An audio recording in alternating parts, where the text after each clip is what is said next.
નવસારીમાં ડ્રગ્સની બાતમી આપવાની અદાવતમાં યુવક પર હુમલો કરવામાં આવ્યો।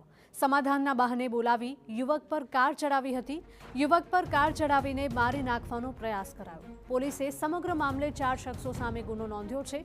પોલીસે 3 આરોપીની ધરપકડ કરી અને એક આરોપી ફરાર થયો છે।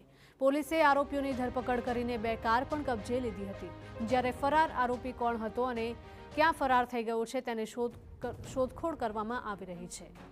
તો નવસારીમાં ડ્રગ્સની બાતમી આપવાની અદાવત રાખીને યુવક પર ઘાતકી હુમલો કરવામાં આવ્યો હતો। સમાધાન કરવાના બહાને બોલાવી યુવક પર કાર ચડાવી દીધી હતી। યુવક પર કાર ચડાવીને મારી નાખવાનો પ્રયાસ કરવામાં આવ્યો।